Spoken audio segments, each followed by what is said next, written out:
ঈদে মিলাদুন্নবী তো এমনি ভুল কথা। ঈদ হলো ঈদুল ফিতর আর ঈদুল আযহা।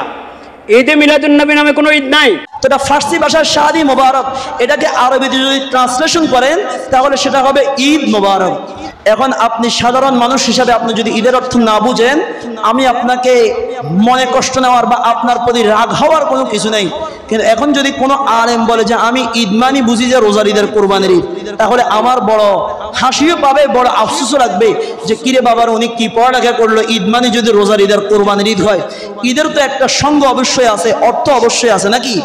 শরঈ ঈদ হচ্ছে দুইটা, ওয়াজিব ঈদ এগুলো উদযাপন করা মুসলমানের জন্য ওয়াজিব। দুইটা ঈদ বছরে, এগুলো উদযাপন করা ওয়াজিব, শরঈ ঈদ। আর আবিধানিক অর্থে বহু ঈদ হতে পারে। যেমন আমি আপনাদেরকে বলি ঈদের সংজ্ঞাটা কি। লিসানুল আরবের মধ্যে রয়েছে সুমিয়াল ঈদু ঈদান লিআন্নাহু ইয়াউদু কুল্লা সানাতিন বিফারহে মুজাদ্দাদিন। ঈদকে এজন্যই ঈদ নামে নামকরণ করা হয়েছে যেহেতু ওই দিনটা প্রতি বছর যখন আসে মানুষের মনের মধ্যে নিত্য নতুন ভাবে খুশির আমেজ চলে আসে। সুবহানাল্লাহ বলেন। আচ্ছা, এখন আপনাদেরকে আমি বুঝাই, একটা সহজ উদাহরণ দিলে আপনারা বুঝবেন।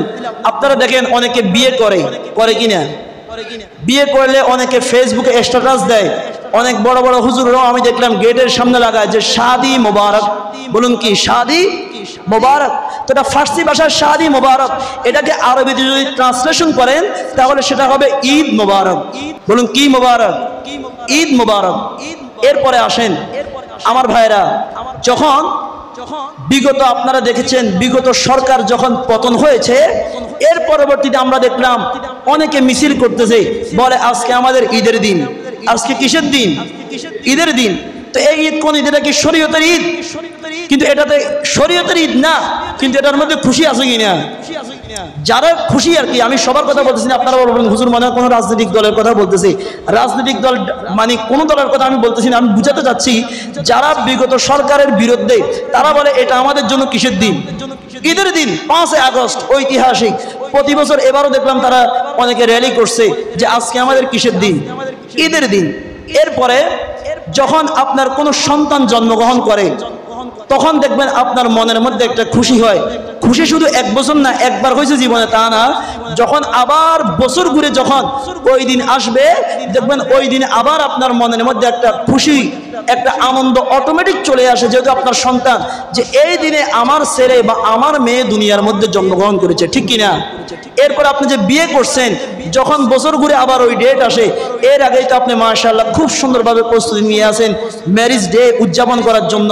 আবার অনেকে করে না, কিন্তু না করলেও মনের মধ্যে একটা অন্যরকম খুশি আসে যে আমি গত বছর কিংবা আরো 2 বছর আগে, আরো 10 বছর আগে এই দিনে বিবাহ করেছি, ঠিক কিনা? ঈদ মানে যে শুধু এটা তা না। হাদিসের মধ্যে তো জুমার দিন ঈদের দিন বলা হয়েছে, এবং জুমার দিন কেমন ঈদের দিন? যে আজকের ঈদের দিন হাদিসে পাকের মধ্যে আল্লাহর প্রিয় মাহবুব সাল্লাল্লাহু আলাইহি ওয়াসাল্লাম তিনি এই দিনকে এমন মর্যাদা দিয়েছেন। ইবনে মাজাহ শরীফের হাদিসের মধ্যে আমার নবী বলে, ক্বালা রাসূলুল্লাহ সাল্লাল্লাহু আলাইহি ওয়াসাল্লাম ইন্না ইয়াউমাল জুমআতি সাইয়্যিদুল আইয়ামি ওয়া আযমুহা ইনদাল্লাহি ওয়া হুয়া আযমু ইনদাল্লাহি মিন ইয়াউমিল আযহা ওয়া ইয়াউমিল ফিতরি।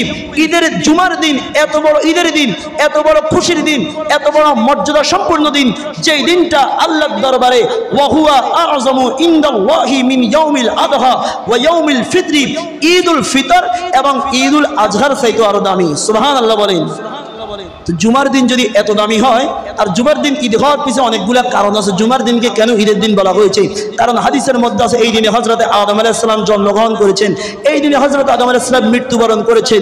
এই জন্য জুমার দিন যদি ঈদের দিন হতে পারে, আমার পেয়ারা মাহবুব সাল্লাল্লাহু আলাইহি ওয়াসাল্লাম যাকে সৃষ্টি না করলে হযরত আদম হাওয়া থেকে শুরু করে কিছুই সৃষ্টি হতো না, সেই নবীর আগমন এটা অবশ্যই ঈদ।